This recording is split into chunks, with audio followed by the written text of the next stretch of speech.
Então vamos começar, pessoal, então, dar início então à sessão de defesa de mestrado da discente Poliana Pinto Maia. Essa é a 164ª defesa de dissertação do programa.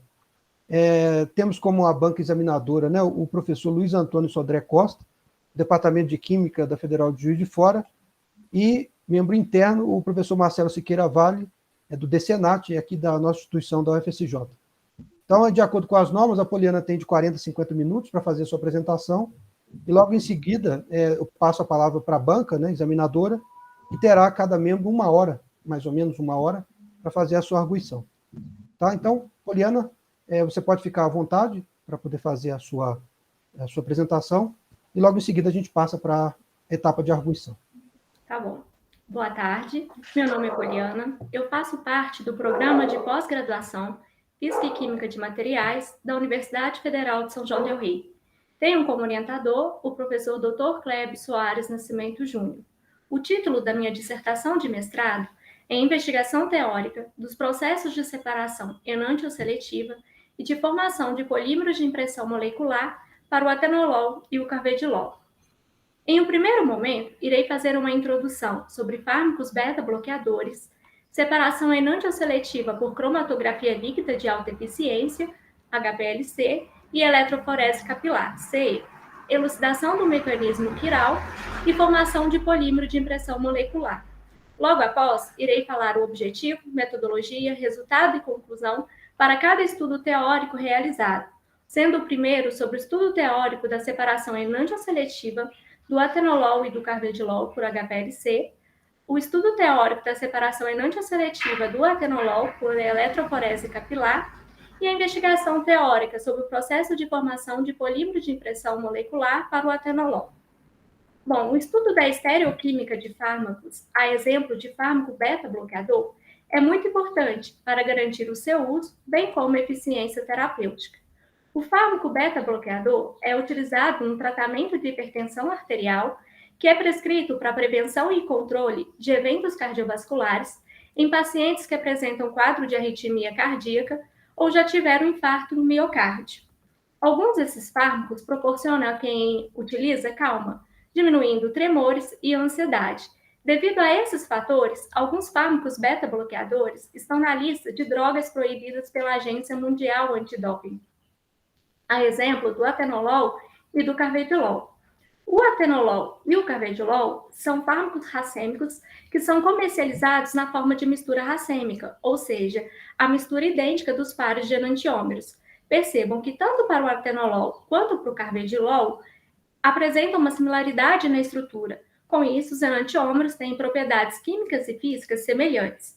Uma simples modificação na estereoquímica da estrutura de um fármaco leva a comportamento biológico diferente. Para os fármacos beta-bloqueadores, apenas o enantiômero é o responsável pela atividade beta-bloqueadora principal. Para o carvedilol, está muito bem estabelecido na literatura que o enantiômero S apresenta maior atividade beta-bloqueadora do que o enantiômero R. E de forma análoga, para o atenolol, o enantiômero S apresenta maior atividade beta-bloqueadora. Tem um estudo muito interessante sobre o atenolol, é que quando o enantiômero S desse fármaco é ingerido na metade da dose, ela é capaz de diminuir o batimento cardíaco e a pressão sanguínea de um indivíduo no mesmo nível do fármaco administrado sob forma racêmica. Nesse sentido, a atividade biológica é atribuída a apenas um dos enantiômeros, enquanto o outro enantiômero permanece inativo. Com isso, os fármacos racêmicos apresentam diferenças em aspectos farmacodinâmicos, toxicológicos e farmacocinéticos.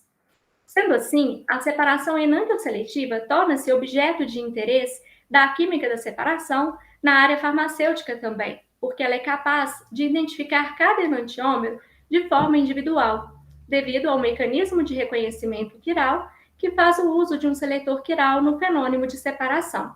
Dentre as técnicas analíticas de separação, eu destaco a cromatografia líquida de alta eficiência e a eletroforese capilar.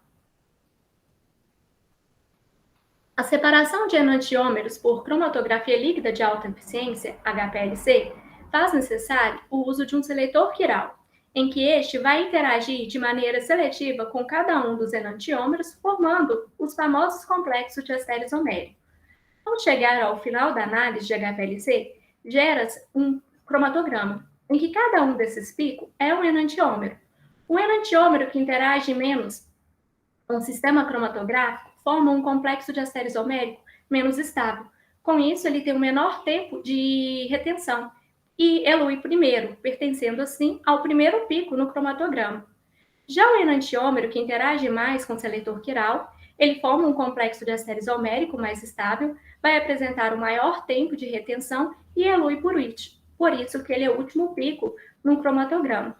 Dentre os seletores quirais, em que estes seletores quirais são moléculas orgânicas com alto grau de organização, em HPLC, o mais utilizado são os baseados de polissacarídeos, que apresentam uma estrutura helicoidal, que está apresentada nessa imagem. Esses seletores quirais são muito utilizados pela estabilidade, seletividade e capacidade de resolução de uma vasta quantidade de compostos. Os seletores quirais, eles são de origem natural, como os polissacarídeos, e de origem sintética, a exemplo de éter de coroa. Quando o polissacarídeo interage com o substrato ou enantiômero, ele forma um complexo de ester isomérico do tipo associação.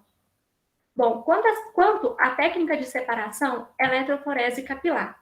É uma técnica que se baseia na diferença de mobilidades de espécies carregadas ou não em um meio eletrolítico, sobre a influência de um campo elétrico. Essa separação ocorre dentro de um capilar de sílica. Quando os compostos a serem separados são injetados dentro deste capilar de sílica, estes compostos em solução podem assumir carga ou não. E quando aplica o campo elétrico, esses compostos vão apresentar mobilidades diferentes, em que a espécie carregada positiva apresenta um tempo de migração diferente da espécie neutra, que vai apresentar um tempo diferente da espécie carregada negativamente. Isso é possível por causa de dois fluxos muito importantes que ocorrem dentro desse capilar, que é o fluxo eletroosmótico e o fluxo eletroforético.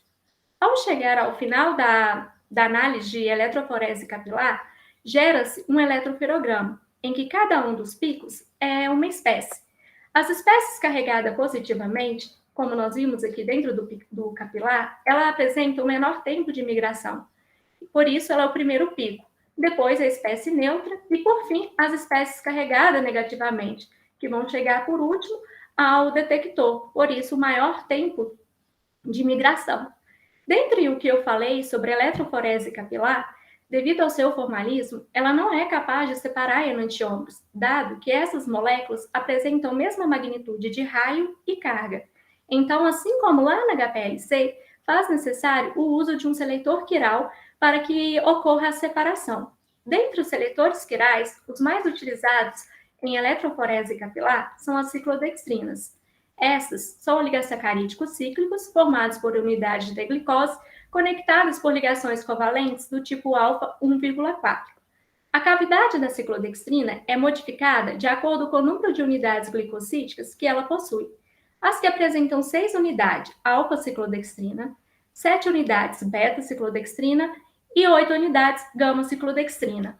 Quanto às propriedades desse seletor quiral, apresentam uma estrutura relativamente rígida, que não é perfeitamente simétrica, e a estrutura tridimensional no formato de um cone truncado, em que essa parte mais larga é denominada cabeça e essa parte mais estreita é denominada cauda. Quanto às propriedades das ciclodextrinas, elas apresentam hidroxilas livres na parte hidroxilas primárias e secundárias livres na parte externa, conferindo a ela um caráter hidrofílico, e átomos de hidrogênio na posição C3 e C5, conferindo a ela um caráter hidrofóbico. Devido a essas características, a ciclodextrina ela tem a capacidade de formar um complexo de inclusão, em que nesse fenômeno de complexação, a ciclodextrina é a molécula hospedeira e o hóspede, que pode ser um analito, um enantiômero ou um substrato, é a molécula hóspede. Para que ocorra a formação do complexo de inclusão, é necessário que a molécula hóspede seja inclusa na cavidade da molécula hospedeira, formando assim o complexo de inclusão. O que eu falei até o momento é sobre o que acontece experimentalmente nessas técnicas de HPLC e eletroforese capilar. Na visão computacional, a gente consegue entender o que está por trás dessas técnicas, a partir da elucidação do mecanismo de reconhecimento quiral, em que o ponto-chave desse mecanismo é a formação de complexo de astério isomérico. Como nós vimos, os enantiômeros eles interagem de forma seletiva com o seletor quiral, formando diferentes complexos de astério isoméricos. Quando a gente vai fazer um estudo teórico, então a gente propõe diferentes modos de complexação, em que vamos compreender em nível molecular o comportamento energético e estrutural desses complexos, a partir de cálculos de otimização de geometria e frequências harmônicas. Dentre os métodos teóricos, eu destaco a teoria do funcional da densidade, DFT, porque essa metodologia permite que a gente obtenha dados mais acurados, tanto estrutural quanto energético, para descrever o sistema de interesse. Então, com o estudo teórico, a gente compreende em nível molecular que esses complexos diferem quanto ao arranjo estrutural e quanto à estabilidade energética, devido às diferentes interações intermoleculares estabelecidas entre as espécies. Essas interações intermoleculares, elas podem diferir conforme a força da interação, quanto ao número de interação estabelecida entre as espécies e também a natureza química. Dentre as interações intermoleculares, temos ligações de hidrogênio, pipi, estaque, estérica repulsivas, dispersão de Lando, entre outras. O nosso grupo de pesquisa, o Laboratório de Química Teórica e Computacional, LQTC, aqui da UFSJ, tem realizado alguns estudos teóricos envolvendo a separação enantioseletiva por HPLC. Já temos alguns trabalhos publicados, eu destaco esse, em que, a partir da compreensão em nível molecular, nós conseguimos propor e também explicar a ordem de eluição dos enantiômeros desses analitos de um sistema de interesse. De forma análoga, também temos realizado estudos teóricos envolvendo a separação enantioseletiva por eletroforese capilar, em que eu destaco alguns trabalhos que já foram publicados também, em que a gente consegue compreender em nível molecular a ordem de migração dos enantiômeros dessas espécies no sistema eletroforético. Bom, o que eu falei até o momento é sobre a separação enantioseletiva de fármacos racêmicos. A partir de agora, eu vou falar sobre a importância do preparo de amostra em uma análise química. Bom, toda técnica analítica, por mais seletiva que ela seja, por estar tornando cada vez mais sensíveis, apresenta limitações, as quais podem ser minimizadas com o preparo de amostra. O preparo de amostra, é uma das primeiras etapas, em uma análise química, em que é a etapa que vai isolar o analito a partir de uma matriz complexa, eliminar os interferentes. Essa matriz complexa, ela pode ser de origem biológica, de origem alimentar, de origem ambiental, entre outras, em que o preparo de amostra é uma etapa crítica no processo de análise química, porque ela pode influenciar na qualidade dos resultados.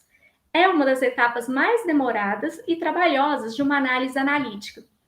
Bom, dentre as técnicas de preparo de amostra, temos várias, em que eu destaco a extração em fase sólida, que é uma das técnicas mais utilizadas, porém, existe um apelo dos químicos analíticos na literatura que falam da necessidade do desenvolvimento de materiais solventes altamente seletivos para serem utilizados como fase sólida, E aí, a exemplo de polímeros de impressão molecular, o MIP. Este é um material sintético que possui sítios de reconhecimento molecular altamente seletivo. O MIP, além desse caráter seletivo de adsorção, ele tem boa estabilidade química e boa estabilidade térmica. Mas como que esse MIP ele é formado? Ele é formado pela junção da molécula molde. A molécula molde é o analito que você deseja extrair da matriz complexa, mais o monômero funcional, em que este é escolhido de acordo com a natureza química da molécula molde, e ocorre assim a complexação. Além da molécula molde e do monômero funcional, é necessário adicionar um agente de ligação cruzada, em que vai ocorrer a polimerização. Os monômeros funcionais vão interligar, formando essa matriz polimérica rígida. Vale ressaltar que temos que adicionar o iniciador radicalar, porque é ele quem sustenta a reação de polimerização. Por fim, ocorre a extração da molécula molde, que faz o uso de um solvente adequado. Ao extrair a molécula molde, forma-se o polímero com cavidade seletiva, ou seja, o MIP. Frente à necessidade de desenvolver materiais altamente seletivos, a química computacional tem se tornado uma excelente ferramenta no processo de formação de MIP, em que, a partir da compreensão em nível molecular da formação dos complexos de pré-polimerização, a química teórica indica o melhor protocolo, ou seja, o melhor monômero funcional, na melhor estequiometria e o melhor solvente. Portanto, o planejamento racional e otimização teórica no processo de formação de polímeros de impressão molecular encaixa a síntese do MIP nos parâmetros estabelecidos pela química verde.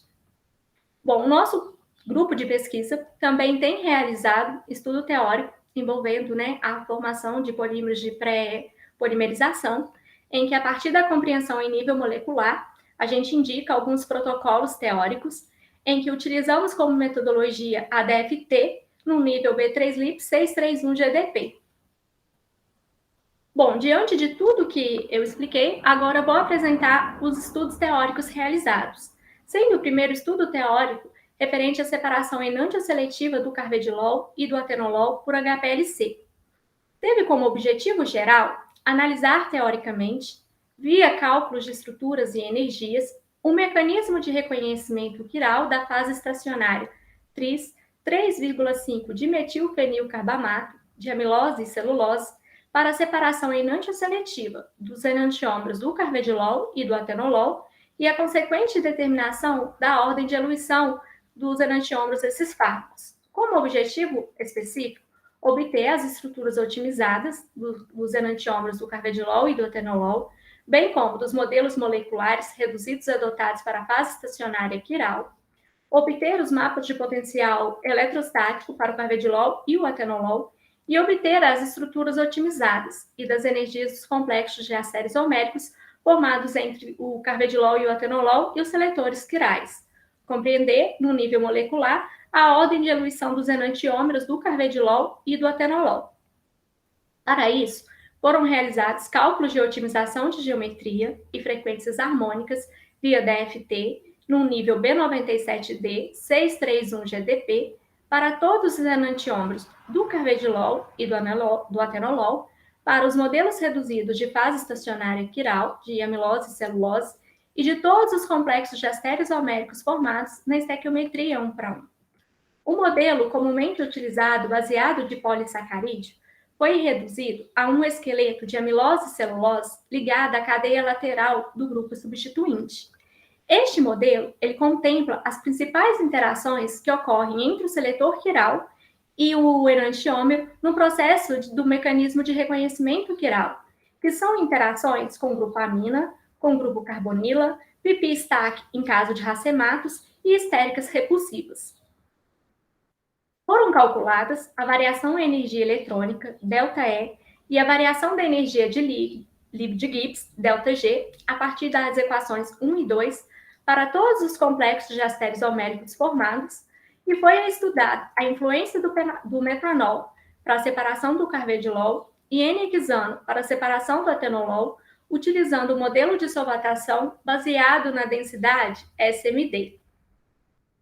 Todos os cálculos foram realizados através do pacote computacional Gaussian 09.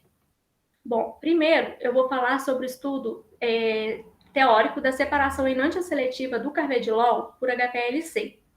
Na literatura, encontramos vários trabalhos que envolvam a separação enantioseletiva do carvedilol por HPLC experimentalmente, em que eu destaco dois trabalhos, um de 2014 e um de 2017. Percebam que ambos autores utilizaram como fase estacionária tris 3,5-dimetilfenilcarbamato de amilose e o metanol como solvente majoritário na fase móvel. Mas não encontramos nenhum trabalho teórico que envolva o mecanismo de enantioseparação do carvedilol por HPLC com essas condições cromatográficas. Com isso, faz desse estudo inédito da investigação teórica do mecanismo de discriminação quiral para a separação do carvedilol por HPLC.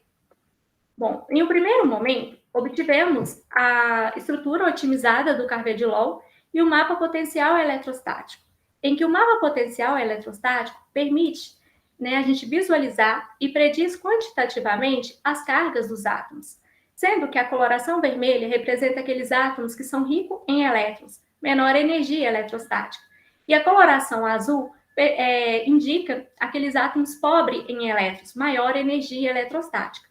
Com isso, os átomos, os sítios de interação do carvedilol são N1, O1, O2, N2, O4 e O3.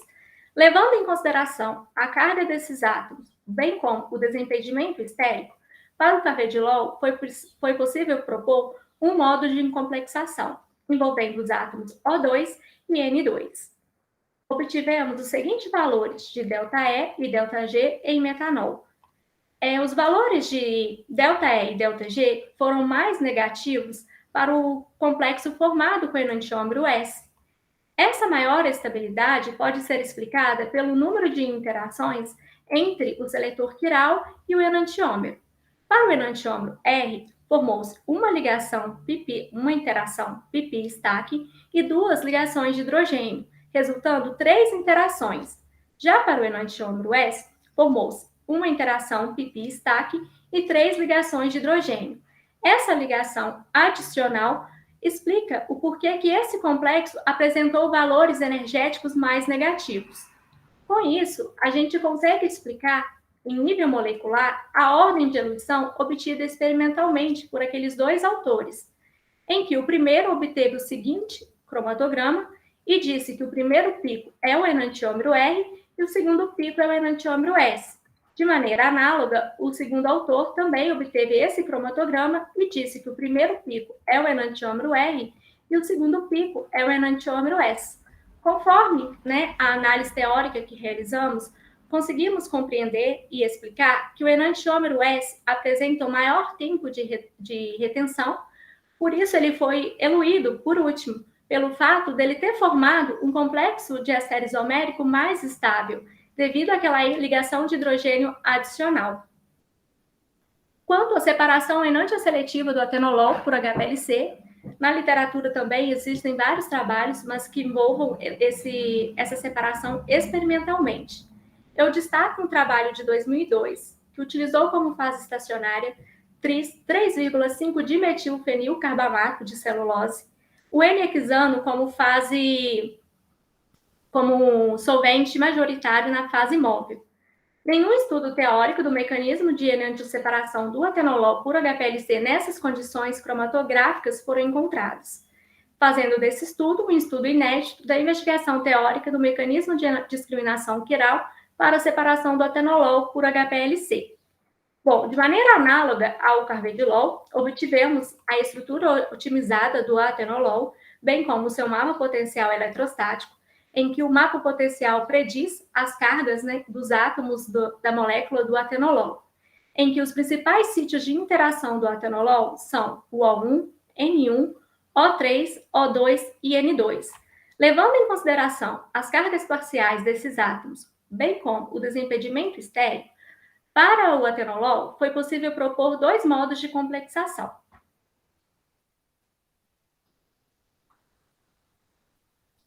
O primeiro modo, envolvendo os átomos O1 e N1, e o segundo modo, envolvendo os átomos O3, O2 e N2, que são esses átomos que estão mais próximos ao centro quiral. Bom, obtivemos os seguintes valores de ΔE e ΔG em N-hexano. Vejam que os valores da energia, a variação da energia relativa de ΔE e ΔG são muito baixas. Com isso, esses complexos são energeticamente degenerados. E isso pode ser explicado pela similaridade das estruturas dos complexos.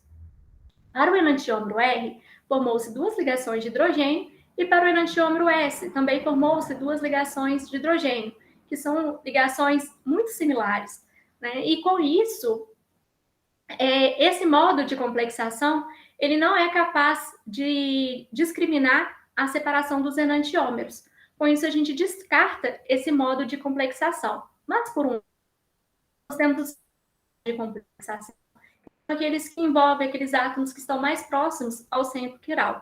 Percebam que os valores de ΔE e ΔG foram mais estáveis para o complexo formado com o enantiômero S.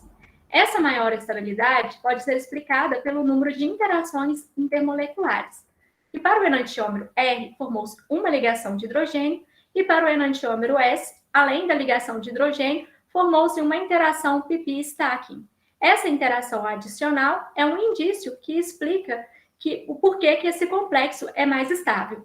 Com isso, a partir do estudo teórico, com a compreensão em nível molecular, a gente consegue explicar a ordem de eluição dos enantiômeros do atenolol obtida experimentalmente, em que o autor disse que o terceiro pico é o enantiômero R e o quarto pico é o enantiômero S. E a gente viu que o enantiômero S é o que apresentou maior tempo de retenção por ter sido mais seletivo, formando um complexo de éster isomérico mais estável. Bom, nessa primeira parte, podemos dizer que foi feita uma análise inédita teórica, via da FT, do processo de reconhecimento quiral referente à fase estacionária derivada de polissacarídeo para a separação enantioseletiva do carvedilol e do atenolol por HPLC. O entendimento da natureza das interações envolvidas no processo de separação em nível molecular por meio da obtenção das estruturas otimizadas dos complexos de éster isoméricos formados entre os enantiômeros do carvedilol e do atenolol e do seletor quiral, as estabilidades dos complexos analisados através dos valores de ΔE e ΔG foram explicados pela formação de ligações de hidrogênio, bem como pi-pi-stacking entre os enantiômeros dos fármacos e os seletores quirais, e este estudo teórico contribuiu para a confirmação e explicação, no nível molecular, da ordem de eluição obtida experimentalmente.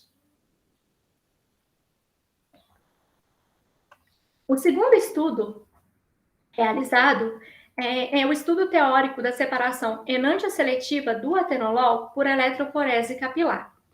Este estudo teve como motivação explicar em nível molecular a ordem de migração dos enantiômeros do atenolol no sistema eletroforético, em que o professor Keiler, aqui da UFSJ, e o grupo de pesquisa dele, fizeram a separação enantioseletiva do atenolol por eletroforese capilar, experimentalmente, em que utilizaram a carboximetilbeta-ciclodextrina como seletor quiral e o meio eletrolítico trietilamina em pH 6.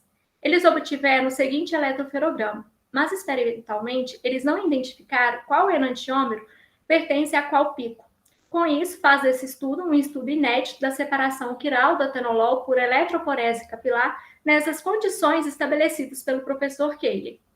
Bom, então teve como objetivo geral realizar uma análise das estruturas e energias no nível molecular dos complexos de inclusão formados entre o seletor quiral, carboximetilbeta-ciclodextrina e o atenolol.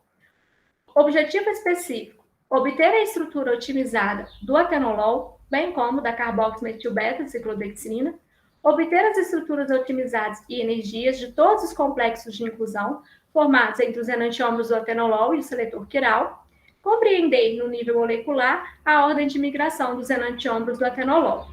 Para isso, foram realizados cálculos de otimização de geometria e frequências harmônicas via DFT no nível B97D 631GDP para os enantiômeros do atenolol, para o seletor quiral, carboximetilbeta-ciclodextrina e de todos os complexos de inclusão formados na estequiometria 1:1. Aqui eu apresento a estrutura química do seletor quiral, a carboximetilbeta-ciclodextrina. Foram propostos 2 modos de inclusão. O primeiro modo envolve o grupo amida do atenolol na menor cavidade da carboximetilbeta-ciclodextrina. E o modo B, o grupo amina do carvedilol, na menor cavidade da carboximetilbeta-ciclodextrina. Foram calculados a variação da entalpia, ΔH, e a variação da energia livre de Gibbs, ΔG, a partir das equações 1 e 2 para todos os complexos de inclusão formados. Foi estudada a influência do solvente água utilizando o modelo de solvatação baseado na densidade SMD. Todos os cálculos foram realizados através do pacote computacional Gaussian 09. Obtivemos as seguintes estruturas otimizadas dos enantiômeros do atenolol, tendo uma pequena diferença na região do carbono quiral. Obtivemos as estruturas otimizadas da carboximetilbeta-ciclodextrina. Percebam que tanto na perspectiva frontal como na perspectiva lateral, essa ciclodextrina apresenta uma cavidade favorável para que os enantiômeros do atenolol sejam inclusos, formando assim os complexos de inclusão. Na tabela 1, apresento todos os valores de ΔG e ΔH em meio aquoso para todos os complexos de inclusão obtidos. Os valores de ΔG são sempre mais negativos, os valores de ΔG são sempre maiores do que os valores de ΔH. Isso pode ser explicado pela equação termodinâmica ΔG igual a ΔH menos ΔS, né? Energia livre de Gibbs, entalpia e contribuição entrópica. A contribuição entrópica ela pode ocasionar uma mudança significativa nos valores de ΔG, por meio do aumento ou diminuição da entropia do sistema. Quando eu falei lá na introdução sobre a eletroforese capilar, eu disse que a separação por essa técnica ocorre dentro de um capilar de sílica. Então, lá dentro desse capilar de sílica, nós temos a carboximetilbeta-ciclodextrina e o atenolol. A partir do momento que os enantiômeros do atenolol vão interagindo com a carboximetilbeta-ciclodextrina, vai formando os complexos de inclusão. Com isso, a gente vai tendo um sistema mais organizado, ocorrendo uma diminuição da entropia e um aumento no valor de ΔG, dado que a entropia dos produtos é menor do que a entropia dos reagentes. Por isso que os valores de ΔG são sempre maiores do que os valores de ΔH. Ainda analisando os resultados obtidos na tabela 1, né, os valores de ΔG e ΔH estão apresentados para o modo A, em que o modo A, nós temos o grupo amida do atenolol na menor cavidade da ciclodextrina. Os valores energéticos de ΔG e ΔH são mais estáveis para o enantiômero, para o complexo formado com o enantiômero S. Isso pode ser explicado pelo número de ligações de hidrogênio estabelecidas entre o enantiômero e o seletor quiral. Para o enantiômero R, formou-se 2 ligações de hidrogênio entre as espécies, e para o enantiômero S, formou-se 3 ligações de hidrogênio entre a molécula hóspede e hospedeira. Assim, devido a essa ligação de hidrogênio adicional, este complexo é um complexo mais estável. Agora, analisando os resultados para o modo B, que é aquele que o grupo amina do atenolol está na menor cavidade. Os valores de ΔG e ΔH também foram mais estáveis para o complexo formado com o enantiômero S. Essa maior estabilidade se dá pelo número de ligações de hidrogênio formado entre as espécies. De forma análoga ao modo A, para o modo B, o enantiômero R formou-se 2 ligações de hidrogênio com a carboximetilbeta-ciclodextrina e o enantiômero S formou-se 3 ligações de hidrogênio com a carboximetilbeta-ciclodextrina. Portanto, essa ligação de hidrogênio adicional faz com que esse complexo seja mais estável. Com isso, a partir da compreensão em nível molecular, a gente consegue propor uma ordem de imigração dos enantiômeros do atenolol no sistema eletroforético, em que a gente, então, consegue propor para o professor Keiler que o primeiro pico é o enantiômero R e o segundo pico é o enantiômero S.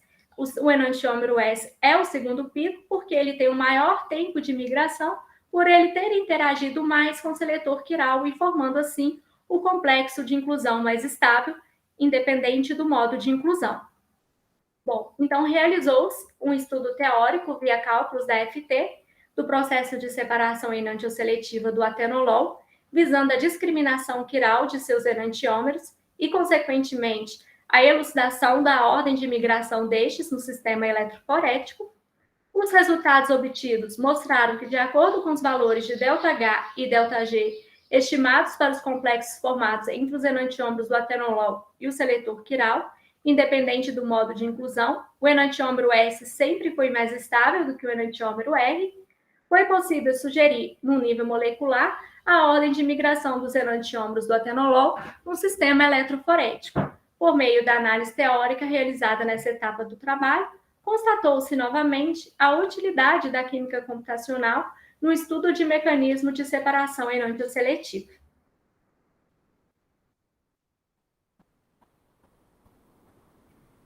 Bom, por último, a investigação teórica do processo de formação de um polímero de impressão molecular para o atenolol.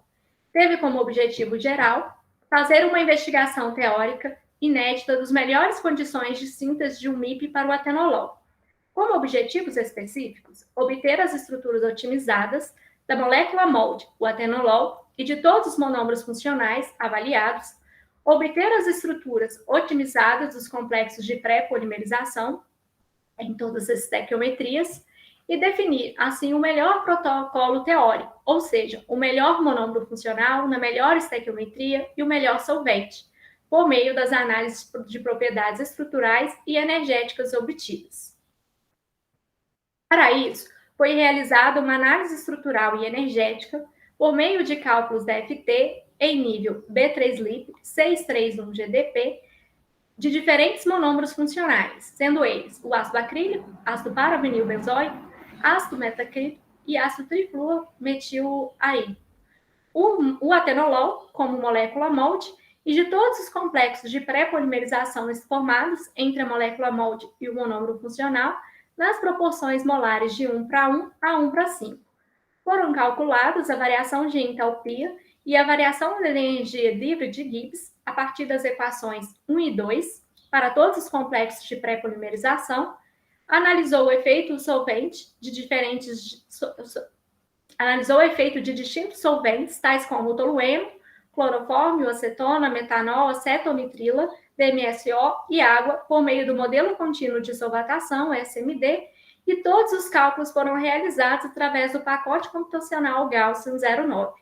Bom, o primeiro passo, obtivemos, as estruturas otimizadas dos monômeros funcionais testados. Obtivemos a estrutura otimizada do atenolol e o respectivo mapa potencial eletrostático. Levando em consideração as cargas parciais desses átomos, foram propostos diferentes complexos de pré-polimerização com diferentes estequiometrias. Obtivemos os seguintes valores de ΔG e ΔH nas estequiometrias 1:2. Percebam que, independente da estequiometria, os valores de ΔG foram sempre negativos. Isso significa que é um processo espontâneo, para a formação destes complexos. E os valores de ΔH foram bem mais estáveis na estequiometria 1:2 do que a 1:1. E essa maior estabilidade pode ser explicada pelo número de ligações de hidrogênio. Para a estequiometria 1:1, formou-se 3 ligações de hidrogênio. Já para a estequiometria 1:2, formou-se 5 ligações de hidrogênio. Agora, quanto às estequiometrias de 1:3 a 1:5. De maneira análoga, todos os valores de ΔG foram negativos, Então, com isso, a formação desses complexos de pré-polimerização são espontâneas, e os valores de ΔH ficaram bem mais negativos a partir do momento que vai mudando a estequiometria. Então, no 1:3, formou-se 7 ligações de hidrogênio, 1:4, 8 ligações de hidrogênio, e 1:5, 9 ligações de hidrogênio, exceto para o complexo de pré-polimerização formado com ácido paravinilbenzoico. Esse complexo, ele apresentou valores de ΔG e ΔH bem mais negativos, do que os outros complexos na estequiometria 1:5. Essa maior estabilidade deste complexo pode ser explicada, pela formação dessa ligação de hidrogênio adicional, em que para este formou 10 ligações e para os outros formou-se 9 ligações de hidrogênio.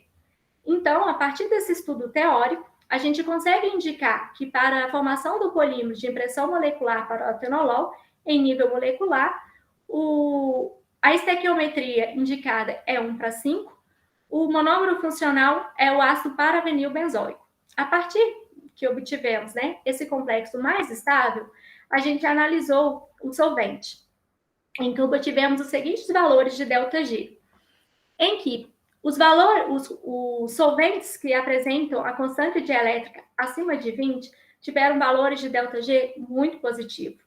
Isso indica que esses solventes, eles não são indicados para o polímero de impressão molecular para o atenolol, uma vez que eles são competidores de ligação de hidrogênio com monômero funcional. E dentre todos os valores de ΔG obtidos para os, em que a gente testou esses solventes, o tolueno foi o que apresentou o valor de ΔG mais negativo. Com isso, o tolueno é o é o solvente indicado para a formação do polímero de impressão molecular. Então, aqui eu apresento, né, o complexo mais estável, formado entre o atenolol e o ácido paravinilbenzoico, na estequiometria 1:5, mostrando a superfície de acesso ao solvente implícito tolueno. No presente trabalho, realizou-se um estudo teórico inédito, via cálculos da FT, do processo de formação de complexos de pré-polimerização, a fim de obter as melhores condições de síntese de um MIP para o atenolol. Foi possível propor o melhor monômero funcional, ácido paravinilbenzoico, na melhor estequiometria, 1:5, e o melhor solvente, o tolueno. Este trabalho mostrou a importância da química computacional como uma ferramenta útil para o planejamento racional de um MIP em nível molecular. Bom, eu gostaria de destacar algumas considerações finais e mostrar as produções científicas geradas com esses estudos. Eu gostaria de destacar que conduzimos, né, estudos teóricos inéditos dos processos de separação enantioseletiva do atenolol por HPLC e eletroforese capilar e do carvedilol por HPLC. Os estudos teóricos realizados contribuíram para a confirmação e explicação em nível molecular das ordens de eluição e migração dos enantiômeros, do atenolol e do carvedilol, obtidas experimentalmente, e realizou-se um estudo teórico inédito do processo de formação de um polímero de impressão molecular para o atenolol, visando a otimização dos parâmetros de síntese do mesmo. A primeira parte do trabalho, que envolve o estudo teórico da separação enantioseletiva do atenolol e do carvedilol por HPLC, foi apresentada em formato de pôster da 43ª reunião anual virtual da Sociedade Brasileira de Química, em outubro de 2020, e já tivemos um aceite do artigo intitulado como reconhecimento quiral do atenolol e do carvedilol por colunas cromatográficas à base de polissacarídeos substituídos, uma investigação teórica na química nova. A segunda parte do trabalho, envolvendo a separação enantioseletiva do atenolol por eletroforese capilar, gerou-se também, né, uma apresentação em formato de pôster na 43ª reunião anual virtual da SBQ, em outubro de 2020, e o terceiro estudo, que envolve a investigação teórica do processo de formação de MIP para o atenolol, parte dos resultados foram apresentados no primeiro Congresso Nacional de Física e Química e Engenharia de Materiais, da UFSJ, e o resultado como um todo foi aceito para apresentação em formato de pôster no Simpósio Brasileiro de Química Teórica, que vai ocorrer em novembro desse ano. Bom, eu agradeço a todos vocês pela atenção, bem como o programa no qual faço parte, o pós-graduação Física e Química de Materiais, a UFSJ, as agências de fomento CNPq, CAPES e FAPEMIC, ao meu grupo de pesquisa LQTC. Muito obrigada. Pessoal, vou fazer então aqui a leitura da ata, a ata de dissertação, né? Essa é a ata da 164ª defesa de dissertação para concessão de grau de mestre em ciências, área de física e química de materiais. A candidata Poliana Pinto Maia, orientador Clébio Soares Nascimento Júnior. A banca examinadora é composta pelo professor Luiz Antônio Sodré Costa, Departamento de Química da Federal de Juiz de Fora, e o professor Marcelo Siqueira Vale, do DECENAT, aqui da nossa instituição. O título da dissertação: Investigação teórica dos processos de separação enantioseletiva e de formação de polímeros de impressão molecular para o atenolol. Hora de início, 14h04. Na sessão pública, após cerca de 43 minutos, a candidata foi arguída oralmente pelos candidatos da banca, tendo como resultado a aprovação por unanimidade. Muito bem. Muito obrigada. Muito bem, parabéns.